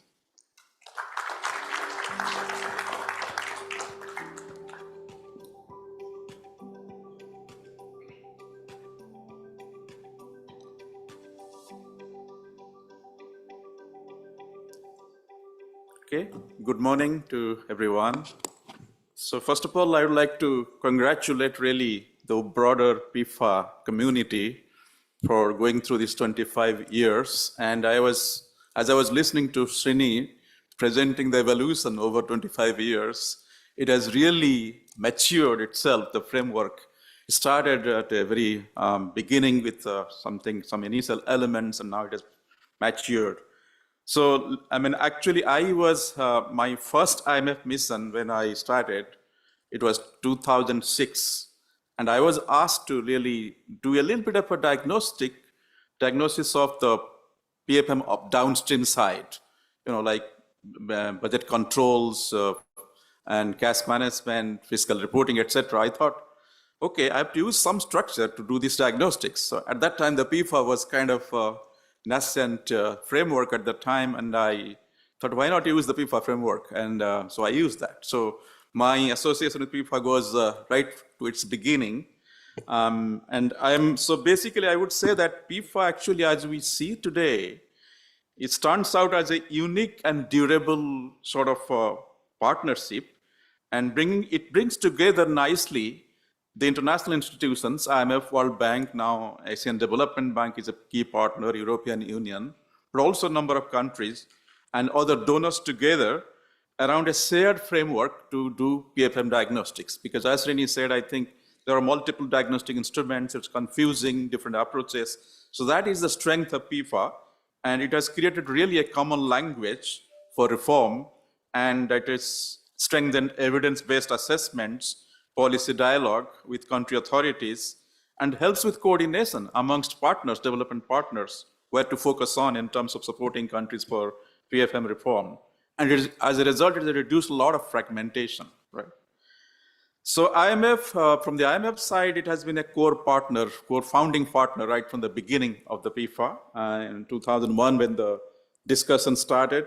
And it has contributed a lot to its governance, strategic direction, and methodological development. And operationally also, we have played a very important role in assessing, reviewing, and partnering with PEFA assessments across countries.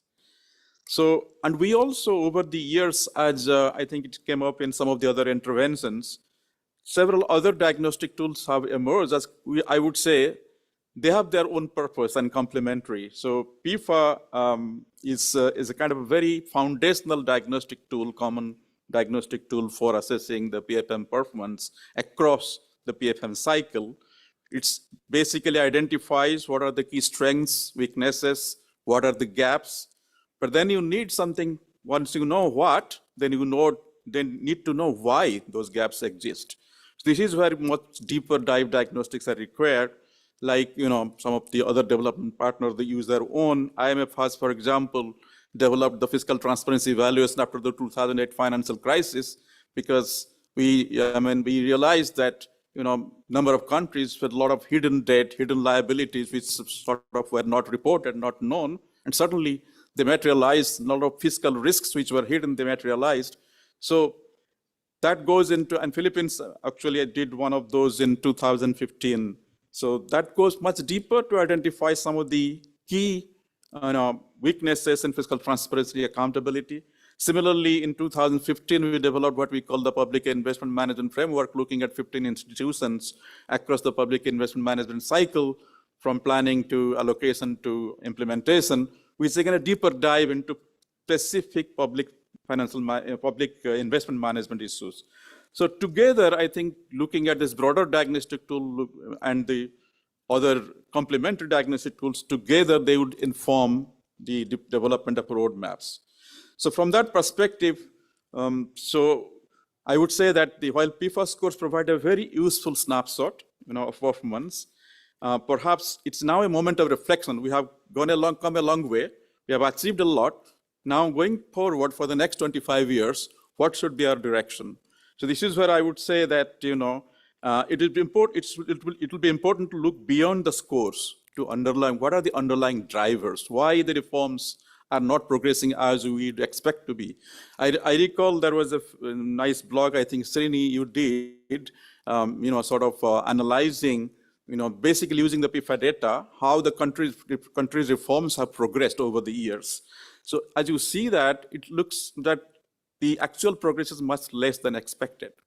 So there is something, some more things remains to be done. So this is where I think the contextual approach which Tarek, you suggested, looking at what is specific, each country context has its own underlying drivers. And so this is where we have to look maybe a little deeper and how PEFA can help with that. So maybe that's something to consider going forward. So therefore, finally, I would say that going forward, it will be important to preserve PEFA's core strength as a gold standard of the robust diagnostic tool of PFM performance assessments.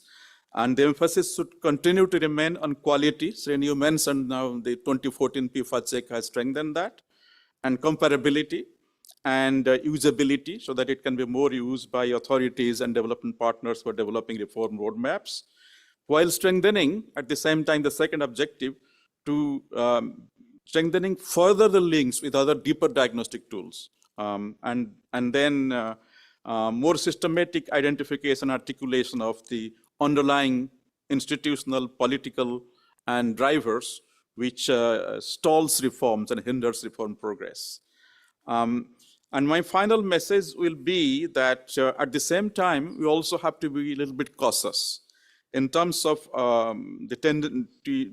Sometimes when we achieve a lot, and it's natural, there is always an excitement to expand further. So I would put a cautious note here that perhaps the PEFA should avoid overextending into too many areas, focus on its main strength, and as a core mandate as the gold standard diagnostic tool, and not a substitute for broader PFM standards which are already out there.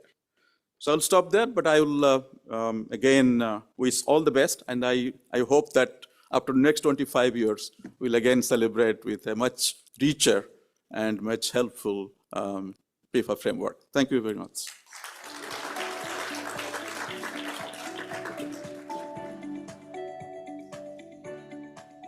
Thank you very much, Mr. Patnaik. Ladies and gentlemen, let's also welcome Mr. Benoit Biely from the French Development Agency.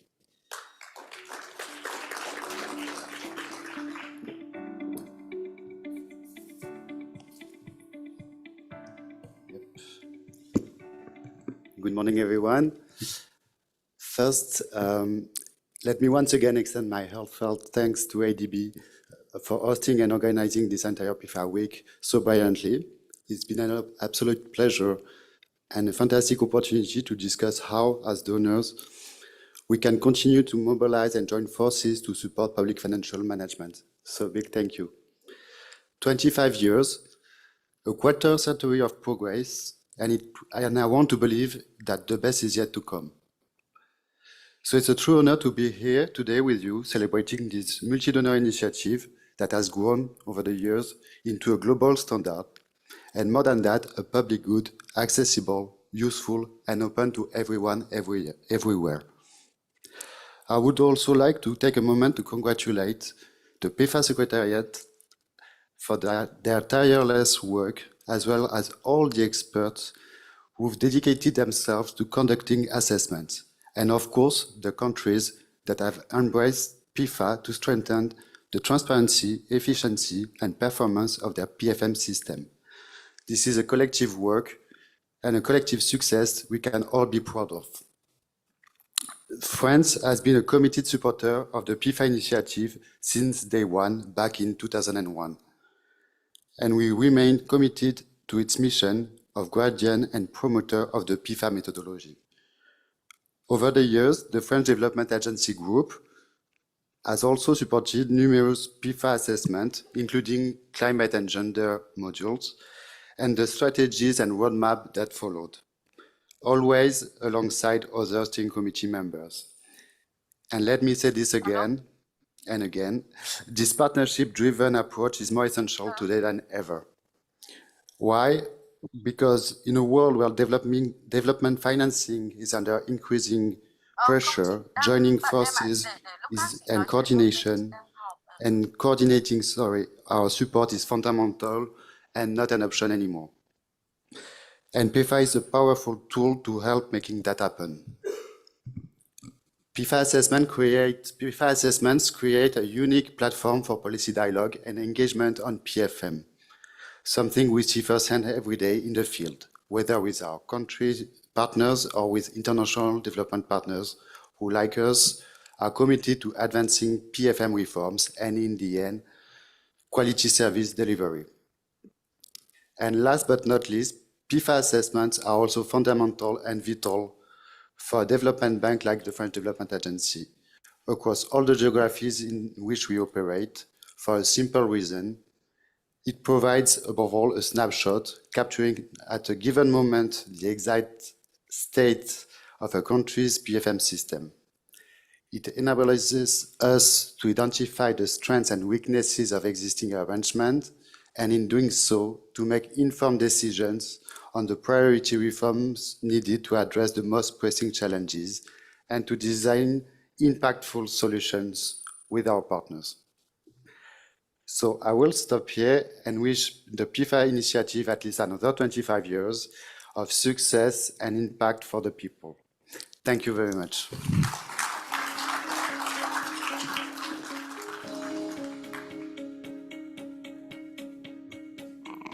Thank you very much, Mr. Vili.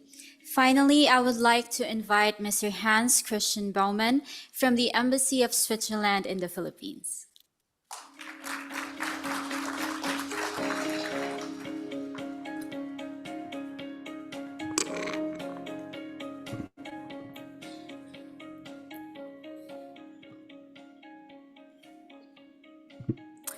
Distinguished colleagues, PEFA partners, ladies and gentlemen, good morning. On behalf of Switzerland, let me first congratulate PEFA on this 25th anniversary and on these 902 assessments concluded. What an impressive achievement. I would also like to thank the PEFA Secretariat and ADB for this kind invitation. It's a great pleasure to be here and represent Switzerland and the Swiss Embassy in Manila. Over the past quarter century, PEFA has become the global reference point for understanding and improving public financial management. Many describe PEFA as the health check of public finances, and this is certainly true. But from a Swiss perspective, PEFA also matters for a deeper reason. I was asked to deliver a key message today, and my key message is, at its core, public financial management is about trust. Trust is essential.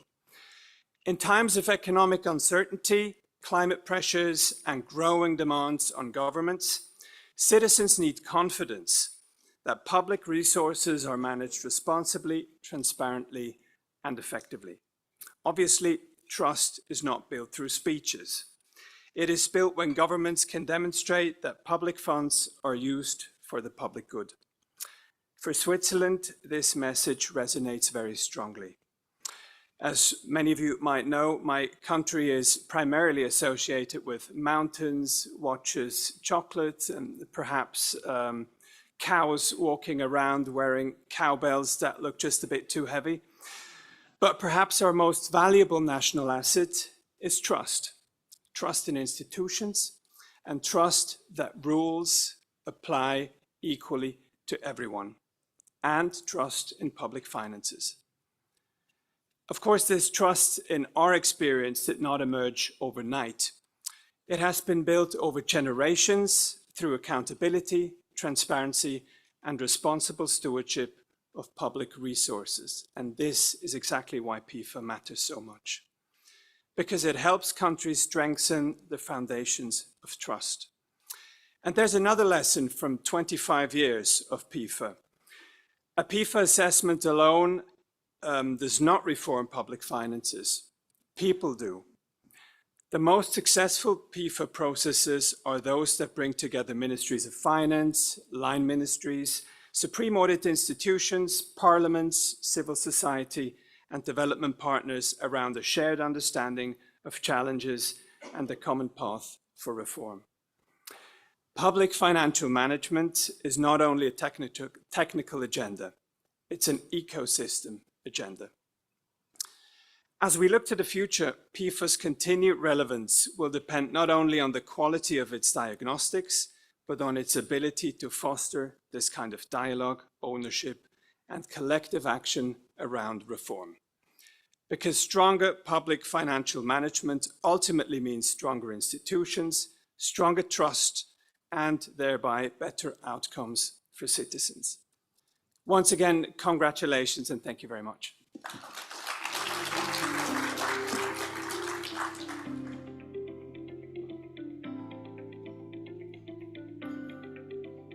Thank you very much, Mr. Roman.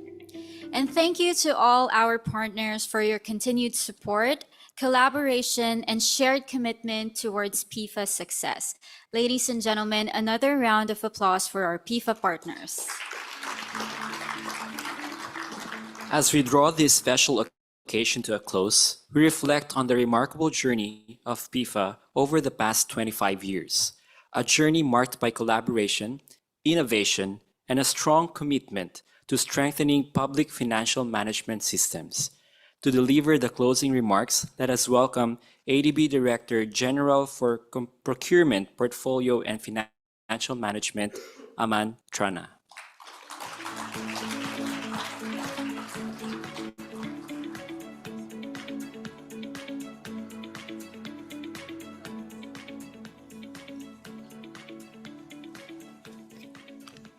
Thank you very much. Good morning, everyone. I am the last speaker, so you may be somewhat relieved at that. And at my advanced age, it's hard to sit for that long and not get a little stiff, so I'm glad to be finally standing. I think as Eric said, I'm not sure what more I can say that has not already been said. But as we were all speaking and I was watching the panel, I started taking some notes, and essentially, I hope my colleagues don't mind, but essentially in real time, I rewrote the speech that they had given me. Because I think you've heard all about transparency and tools and modules and frameworks. And so I really wanted to reflect a little bit as we close today on the quality of the work we're doing and the value that it adds, which is, I think, something we must consistently focus on. And as a fan of alliteration, as a fan of key messaging, I thought about, wow, I could really leave you with some core messages. And I think it's something what I've been talking about all week. PFM requires us to be positive, persistent, and patient. Positive because the nature of the work that we inherently do with governments, with countries that are subject to political economy issues, requires us to always be positive and not let cynicism take hold. Because often cynicism can take hold as we work on very challenging reforms. Sometimes there's 2 steps up, 4 steps back, but we cannot give up on this. Because it's so critical that the work that we're doing, that we're trying to do with our counterparts, that there's no room to be negative and be cynical and say this won't work or this is not worth it and you know, it'll never happen. That's where persistence comes in. The work that we're doing, that we're collectively trying to do, is not something that gets done in a month, a year, 2 years, 3 years, 4 years. It really is, as many of the examples we've heard from Nepal, from Kazakhstan, and from the Philippines, this is work that takes years, perhaps decades. We may start it, someone else will finish it, and that's perfectly fine, but someone has to start it. And someone has to be persistent enough to see it through as governments change, as priorities change, as we change. I have a role today, I may have a different one tomorrow. We must institutionalize this level of thinking and ensure that in all our organizations, particularly in the development organizations, the donors, that the attention to these issues is not lost. As many of us have mentioned, there are changing priorities right now, as Benoit just mentioned. There are changing priorities on where the resources are allocated, who works on it, which region gets attention. But we in this field have to remain persistent to ensure that the attention to these issues remains. And of course, what's very much connected to being positive and being persistent is being patient. Things take time. If we rush it, we don't get it right, but if we're too slow, nothing happens. So how do we find that right balance? So I think a lot of what folks have been talking about here today is really related to those issues of persistence, patience, and overall positivity. I think that's very important. The second thing I specifically want to mention is keeping it real. We have heard a lot about tools and modules and frameworks and guidance materials and all that good stuff. As someone from the Philippines counterpart said yesterday on the panel, which really resonated with me, is when you are a citizen and there's been a tsunami or there's been a typhoon or there's been an earthquake, you're not going to reach for a roadmap. You're not going to reach for a framework, nor should they. That's our job. And that requires a preparation. So we must keep it real. We must keep the end person in mind as we're doing our work, which again goes back to cynicism. If you're feeling cynical, if you're feeling like this is never going to have any impact, do think about the people's lives that we're trying to affect, the citizens. We are very privileged, I think, in this room that usually those type of disasters, we kind of come through it all right. But there's many millions and millions of people, including in the country that I call home, that don't make it out as well as we do. And we have to ensure that our work is focused on them and not perhaps our internal bureaucracies and our internal politics and our internal ambitions, but really about the people for which we are trying to do this. That is the inherent nature of development work. And it's very important to remind yourself of that on a regular basis. Lastly, what I want to mention is maintaining momentum. It is very easy, again, to link it back to the cynicism of it and the positivity of it, to lose momentum. What I really want to come from this week, these last 3 or 4 days, which I think have really brought a lot of very important attention on the PFM issues that I think the ADB perhaps was not paying as much attention to.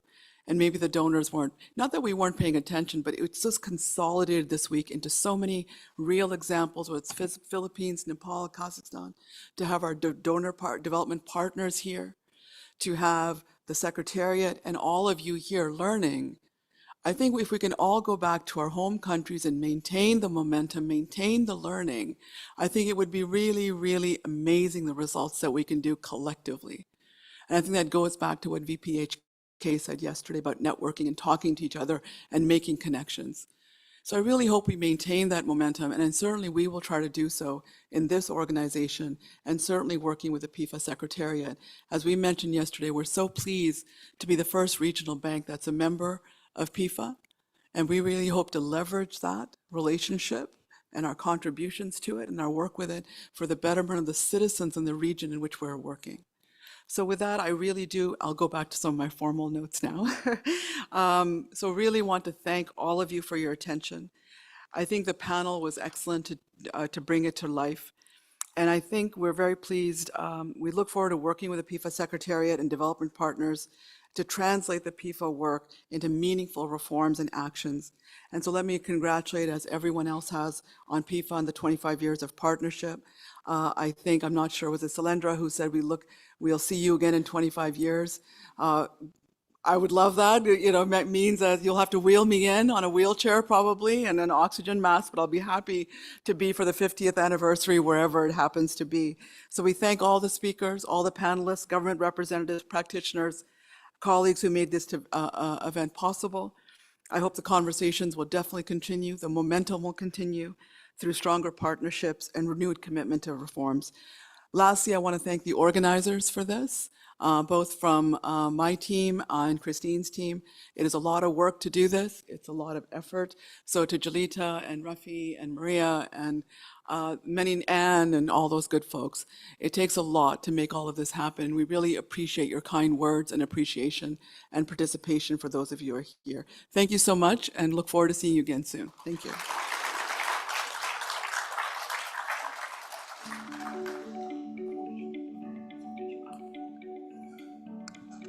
Thank you very much, DG Aman, for your closing remarks. And may we invite you to please remain on stage as we call the PEFA Secretariat led by Srinivas Gurazada to present the plaques of appreciation to our speakers and panelists.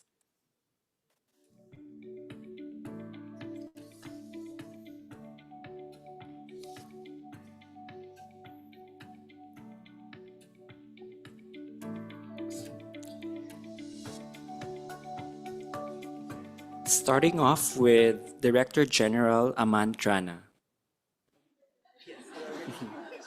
I don't know if I'm giving a mic or getting a mic. You're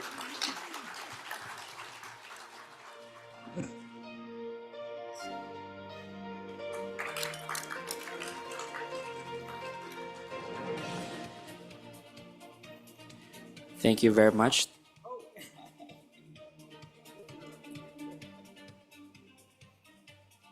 Thank you.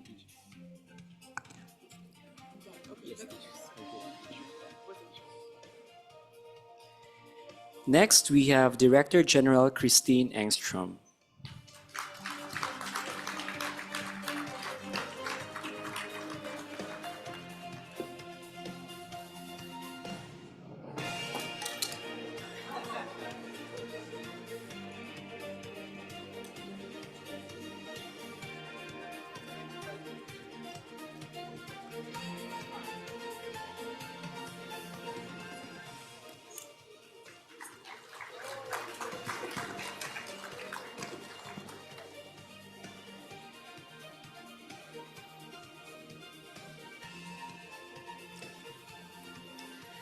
Now we may call on the Global Practice Manager of the World Bank, Mr. Serdar Ilmas.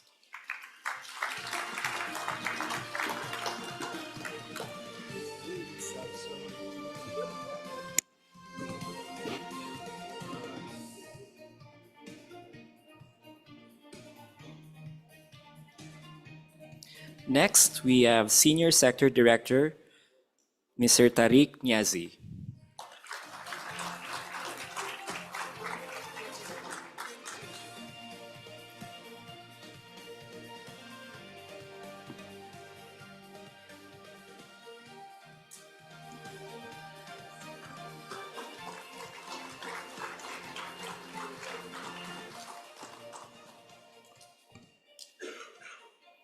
We now move on to our panelists, starting off with OIC Undersecretary, Department of Finance of the Philippines, Mr. Nino Raymond Alvina.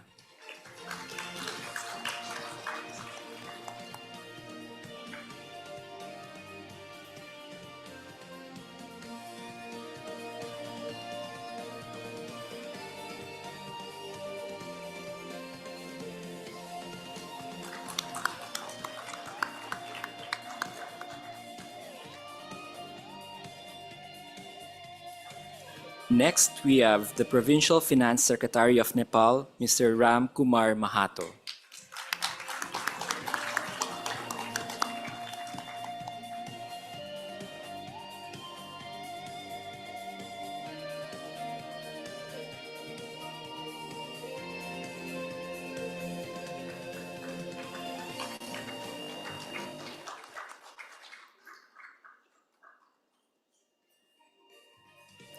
Next, may we invite to come up on stage the head of division of the Department of Budget of Kazakhstan, Ms. Bakit Bekezi Ayoli.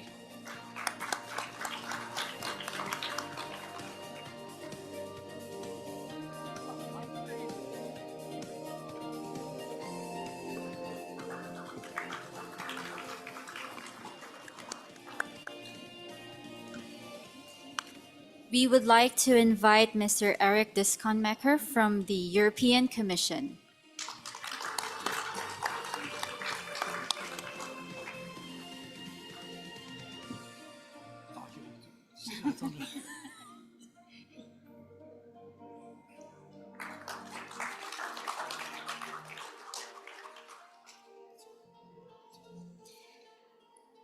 Please come up on stage, Mr. Sailendra Patnayak from the International Monetary Fund.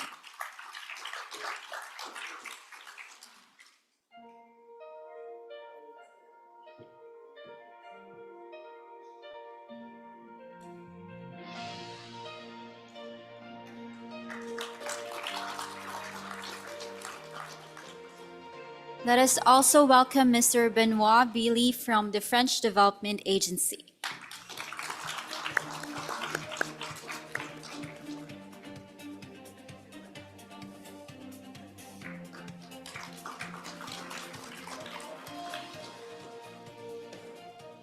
And finally, Mr. Hans Christian Baumann from the Embassy of Switzerland.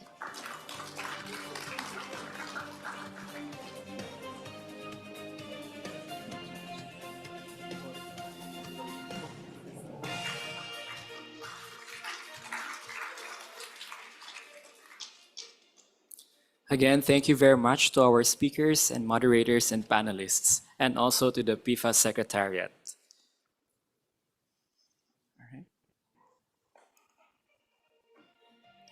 Distinguished guests, ladies and gentlemen, this brings us to the end of the program. My name is Ryan, and it has been an honor to be your host for today's event. On behalf of the Public Financial Management Conference Committee, this has been Janine, and we thank you for joining us in commemorating 25 years of PEFA.